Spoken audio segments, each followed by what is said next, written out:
মনে রেখো একটা কথা, যেদিন তোমার বিবাহ হবে সেদিন থেকে তুমি তোমার মাকে আর ভালোবাসতে পারবে না। যেদিন বউ বাড়িতে আসবে সেদিনই তোমার মাকে আর তুমি ভালোবাসতে পারবে না। পরিস্থিতি তোমার উল্টে যাবে। দিন যত যাবে পরিবেশ তত জটিল হবে। এক সময়ে মনে হবে এই মাটির উপরে সবচেয়ে বড় শত্রু আমার মা। আর তোমার মা যা বলে সবই উল্টা কথা বলে, উল্টা বলে, এই কথাও ঠিক। আরে টাকা দিয়েছো তুমি ফল খেতে, টাকাটি তোমার মা তোমার বড় বোনকে দিয়ে পাঠিয়ে দিয়েছে।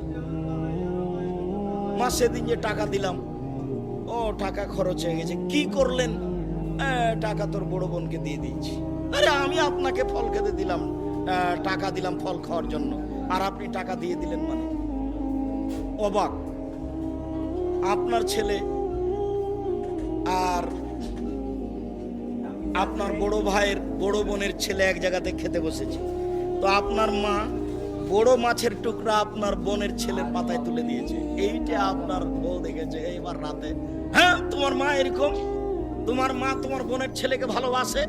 আমি রান্না করলাম কষ্ট করে, বড় মাছের টুকরাটা তোমার বোনের ছেলেকে দিয়ে দিল, আমি এগুলো সহ্য করতে পারি না। আপনি সন্ধ্যায় এসে দেখছেন আপনার মা বিছানে পেশাব করেছে, উঠতে পারে না, বিছান গন্ধ করছে। আপনি বলছেন, হ্যাঁ তুমি আমার মায়ের বিছানা পরিষ্কার করনি, আমার মায়ের চাদরটা ধুয়ে দাওনি। তখন আপনার বউ বলছে, তোমার মাকে তুমি দেখো, তোমার মায়ের বিছানা তুমি পুরো পরিষ্কার করো।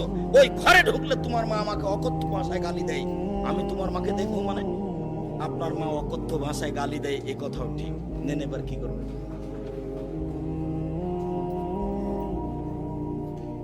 এত কিছু করার পরেও মা যে ঘরে থাকে সেই ঘরে তুমি জোরে হাঁটতে পাবা না। আমি বলিনি, আল্লাহ বলেছে। এত কিছু বলার পরে তোমার মা যে ঘরে থাকে সেই ঘরে তুমি জোর করে কথা বলতে পাবা না।